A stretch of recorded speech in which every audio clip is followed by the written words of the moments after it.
Hey everyone, I think this is War 4. Pretty sure it is. Time is meaningless nowadays. But Salty is against DD13 and Faye has matched Newn. Faye is currently running the fucking gauntlet. We've matched LVT, Salty, and Newn back to back, which is always fun and interactive. But anyway, starting on the main account, and we've got a pretty short war to be honest. We've got decently short wars on both accounts, actually. But that's fine. That's fine. You know, it happens. I can't take a massive war every single time. Starting off on the main account, though, we have skipped Section 1. We are in Section 2, and we are on Path 4. So this is an Atuma. I'm guessing he's just here for a path split, because this node doesn't really do anything for him. Future Ant-Man just wipes him out, and I take very little Thorns damage because of the debuffs healing me back up. So yeah, not sure why Atuma's on that node, but I don't know, we ball, I guess. And the fight after, this one I was actually slightly worried about.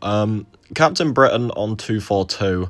I don't have Maker pre-fights, so my SB2s won't do as much damage as I would like. And there's also a heal block on this node, so any neuro damage I do take will be permanent. You know, I won't be able to heal any up with, like, rage stacks, like on node 49. So yeah, I was slightly worried about this fight, but about 20 seconds in, I realised it was fine. For one main reason, and that I was comparing a path fight to a final boss island fight. Obviously, on this fight, I'm taking way less neuro damage, and she dies a lot quicker, because less health, less attack, just less stats overall.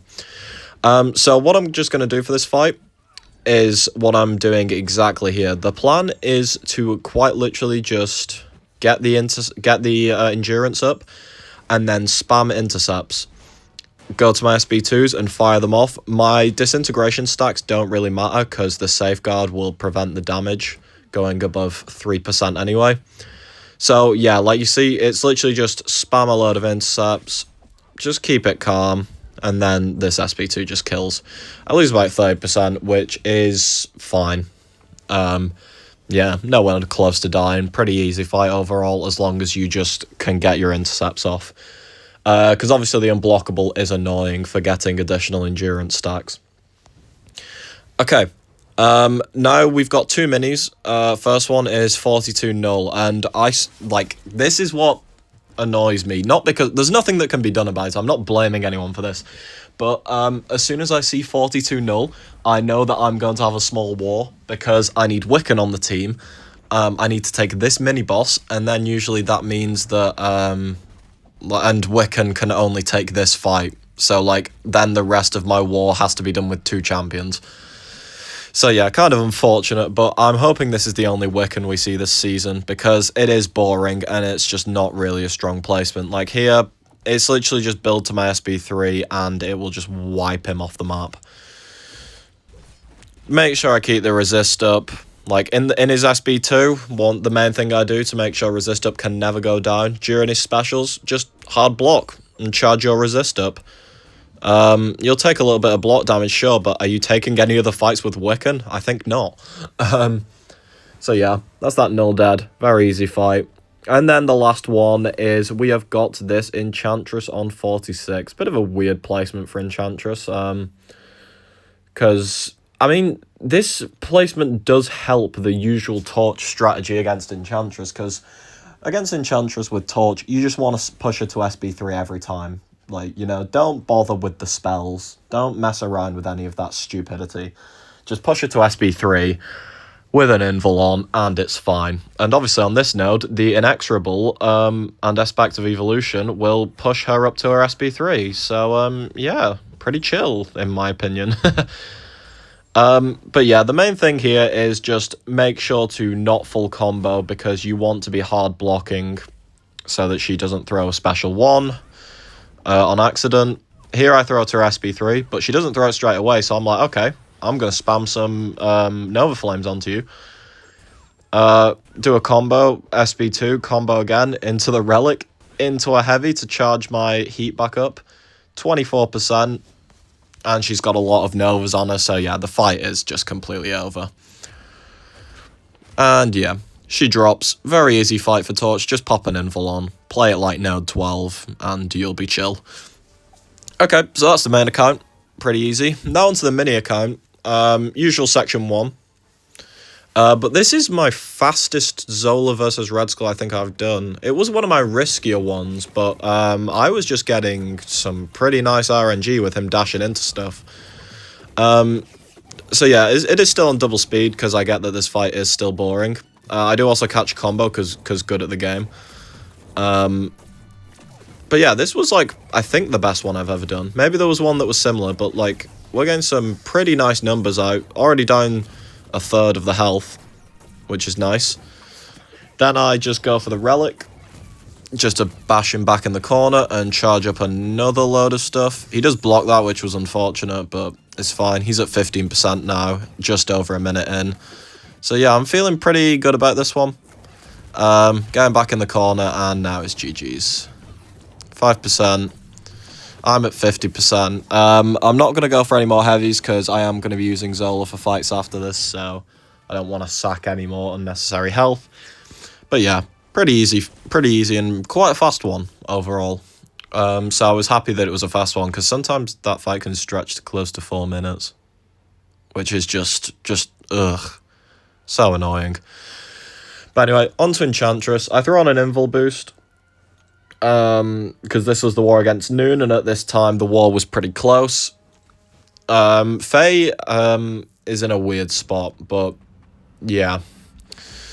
At this point we was losing 3-2, which was like pretty good, and they still had some fights left, so we was like, well, we're obviously going to keep pushing in case they botch it. But yeah, Faye had a bit of a late implosion. We're just in a bit of a weird spot because of some alliance stuff that happened, so yeah. We're not doing too bad though. But anyway, this was the Enchantress that I posted as a short yesterday, because I decided to see if shorts would do anything. It took me longer to make that short though than it did to make this video, because fuck me, shorts is difficult to work for the first time. Jesus Christ. Especially because shorts wants you to be vertical, and obviously game is horizontal. That's a fucking nightmare to work out, but I got it worked out eventually. But yeah, that Enchantress was the smoothest one I've had so far. She just died. And now we're on to path 1 of section 2. So this is a high energy diet Atuma. I'm just going to use Wolf here, because this is my only Wolf fight. I will take some damage, yes. Wolf is not non-contact. But what Wolf is mostly dot damage, so he's going to be completely fine here. You can already see, like, this is without my big ruptures, and I'm already winning the health race by, like, double. And then the big ruptures are going to come, and I'm going to be winning it by more than double. But anyway, up to 10, I use the unblockable into my SB2, and you can see he's melting away. He's below half health, and I'm at 90%, so there's no health race here. It's just make sure you don't do anything dumb and launch a big SB2. But yeah, he also doesn't have enough time to get enough specials off, because you've been mostly hitting block. He will never get to his unblockable, his unstoppable phase. So that's also quite nice. But here we throw off another SB2, and this is pretty much going to kill him. 3%, and he's down. Pretty easy fight, just over a minute. Wolf pretty OP. Okay. Now, I believe this is the last fight, unless there is one I'm forgetting.